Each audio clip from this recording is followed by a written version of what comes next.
Update India TV, हर खबर सच्चाई की ओर। आमदार सुधीर मुनगंटीवार यांच्या वाढदिवसानिमित्त आर्य वैश्य महिला महासभेकडून वृक्षारोपण।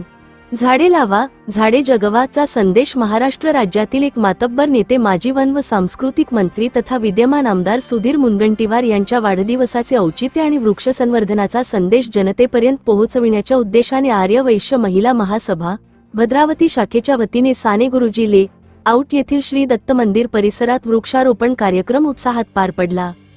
यावेळी आवळा, लिंबू, पेरू, सीताफळ, तुळस, मोगरा आदी उपयुक्त व पर्यावरणपूरक वृक्षांची लागवड करण्यात आली। वृक्ष संवर्धन ही काळाची गरज असून झाडे लावा झाडे जगवा।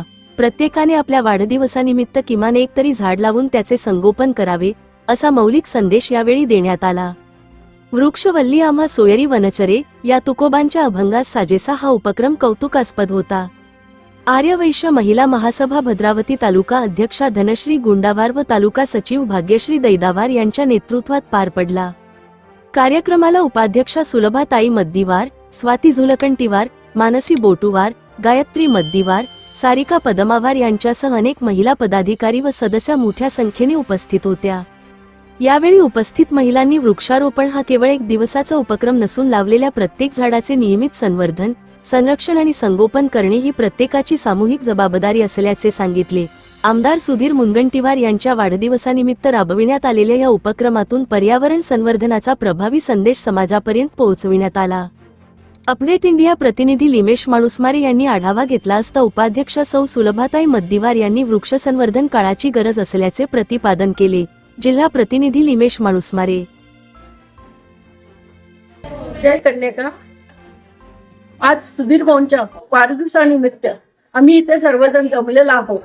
आर्यवैश्य महासभा त्यानिमित्त सुधीर भाऊंसाठी जे वृक्षप्रेमी आहे, वृक्षवल्ली आम्हा सोयरी, आणि सुधीर भाऊंनी जो संकल्प केला आहे जास्तीत जास्त झाडं लावण्याचा, कारण चंद्रपूर जिल्ह्यात अतिशय उन्हाळा, कडाक्याचं ऊन असतो, उष्णता एवढी असते का इथे राहणं मुश्किल होते। म्हणून त्यांनी आपल्या पिढीला तर फायदा होईलच होईल, पण तिसऱ्या पिढीला याचा फायदा कसा होईल याचा दूरदृष्टी त्यांनी ठेवली। कुळी कन्या पुत्र होती जे सात्विक, तयाला हरिक वाटे देव, असा मुलगा जन्माला येणं, असा नेता आम्हाला मिळणं, आणि आपल्या समाजाचं हे अहम भाग्य आहे की एवढे चांगले विचारवाले, एवढे कुलवंत विचार, शिक्षणात तर आहे दिग्गजच आहे, पण सामान्य माणसापर्यंत त्यांचे विचार पोहोचत आहे। सगळ्यांनी विचारांचा अंमलात आणलेला आहे आणि गावोगावी त्यांच्या वाढदिवसानिमित्त वृक्षारोपण होत आहे, ही अतिशय आनंदाची बाब आहे।